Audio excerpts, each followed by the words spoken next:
Iya, udah ya. Baiklah, Assalamualaikum warahmatullahi wabarakatuh. Waalaikumsalam warahmatullahi wabarakatuh.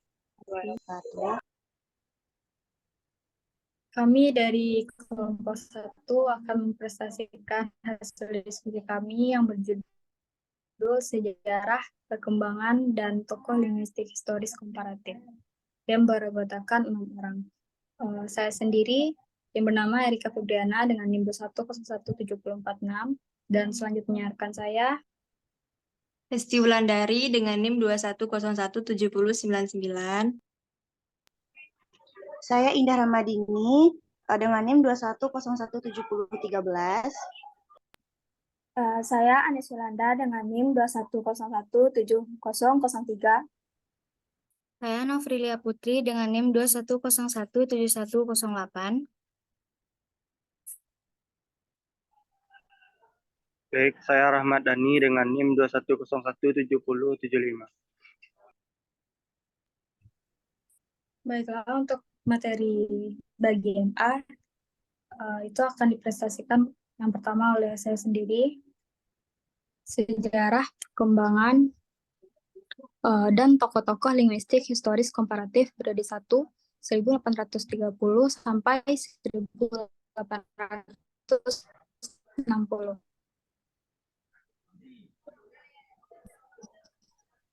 Pada masa ini merupakan periode penting dalam sejarah linguistik karena menjadi awal mula perkembangan metode perbandingan bahasa secara ilmiah.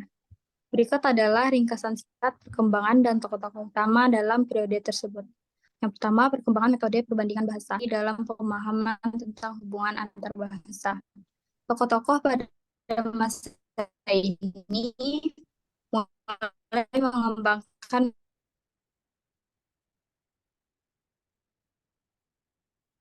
metode perbandingan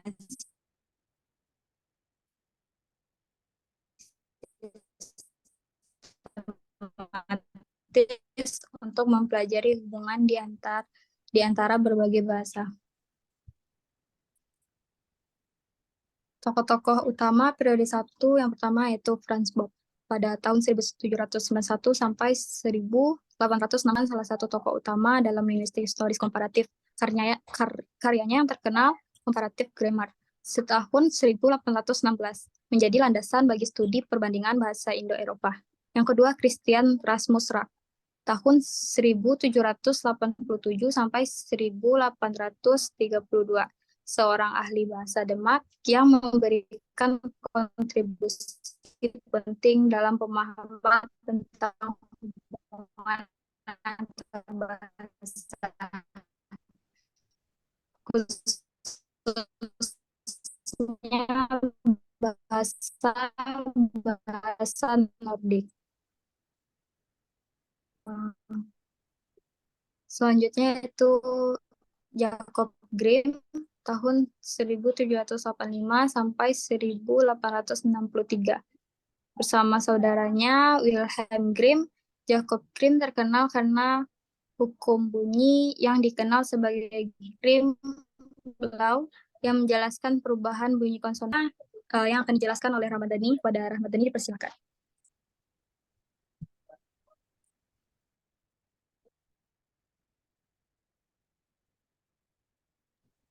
Baik, saya akan menjelaskan tokoh-tokoh utama periode 1.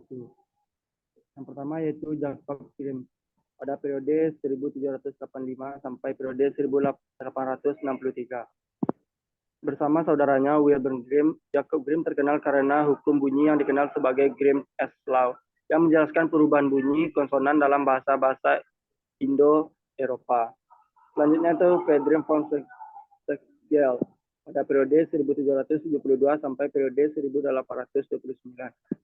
Meskipun bukan secara eksklusif seorang ahli bahasa komparatif, Friedrich von Schlegel adalah seorang teolog Jerman yang memberikan kontribusi penting dalam pengembangan studi bahasa Sanskerta dan pemahaman tentang hubungan antar bahasa.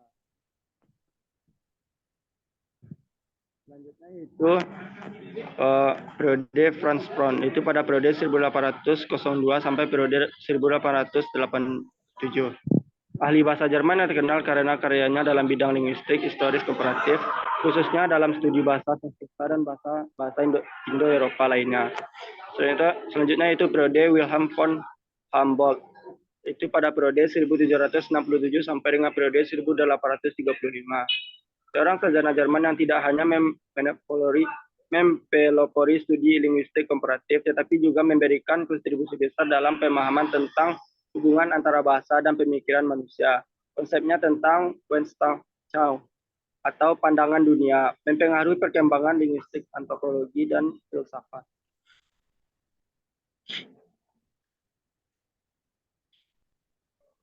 Baik, mungkin itu saja dari saya. Saya kembalikan kepada moderator.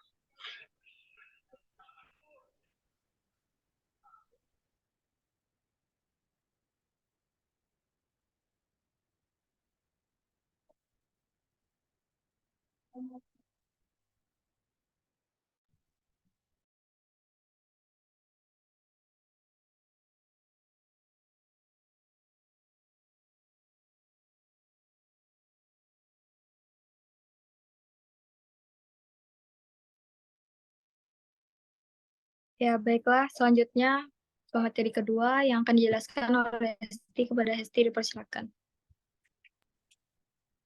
Baik, terima kasih moderator. Di sini saya akan menjelaskan tentang sejarah perkembangan dan tokoh-tokoh linguistik historis komparatif periode 1 pada tahun 1830 sampai 1860. Tokoh-tokoh yang telah dijelaskan sebelumnya bersama dengan yang lain memiliki peran yang signifikan dalam pembentukan linguistik historis komparatif sebagai disiplin ilmiah pada periode pertama tersebut.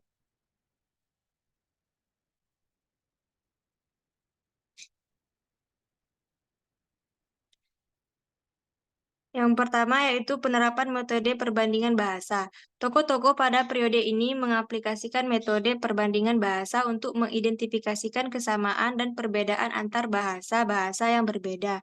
Hal ini membuka jalan bagi pengembangan teori tentang nenek moyang bahasa atau proto-language dan evolusi bahasa. Yang kedua yaitu kontribusi terhadap pembentukan disiplin linguistik.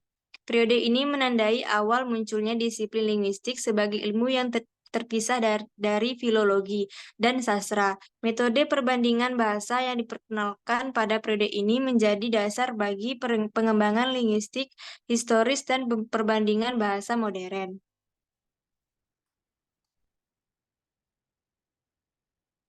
Yang materi selanjutnya yaitu perkembangan dan tokoh-tokoh linguistik historis komparatif periode 2 pada tahun 1861 sampai 1880.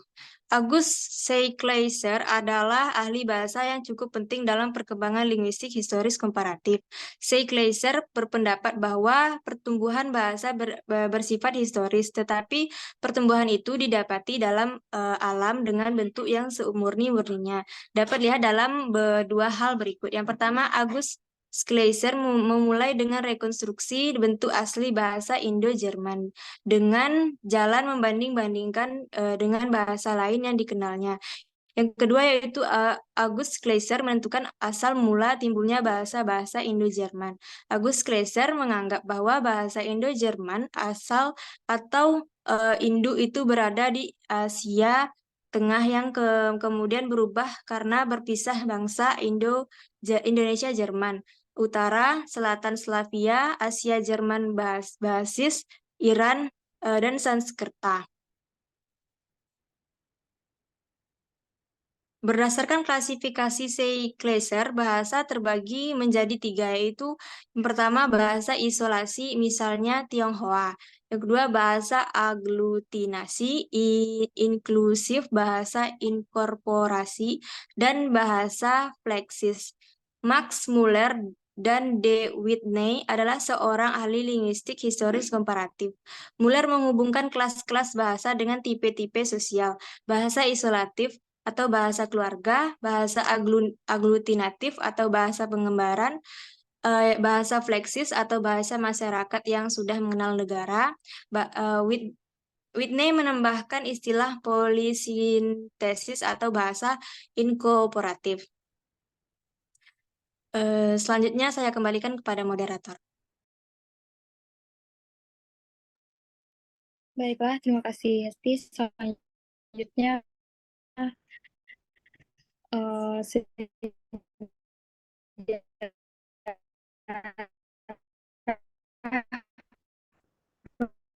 perkembangan dan tokoh-tokoh linguistik historis komparatif periode 3 yang akan disampaikan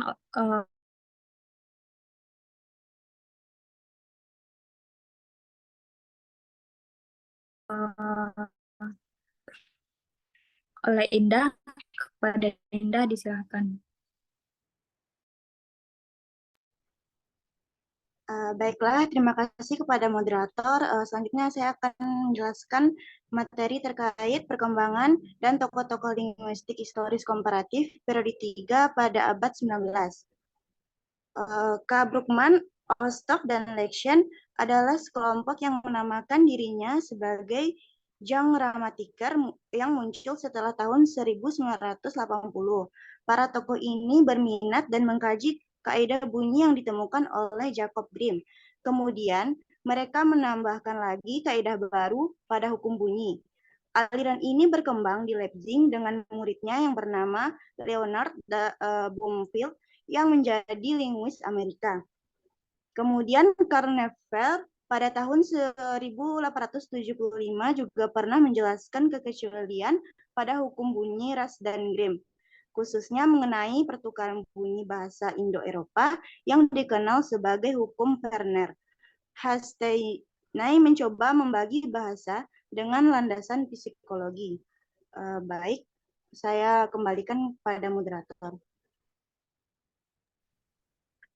Ya, baiklah, terima kasih Indah. Selanjutnya yaitu sejarah perkembangan dan tokoh-tokoh linguistik historis komparatif periode awal abad ke-20 yang akan dibacakan oleh Anes. Kepada Anes disilakan. Terima kasih moderator. Materi selanjutnya sejarah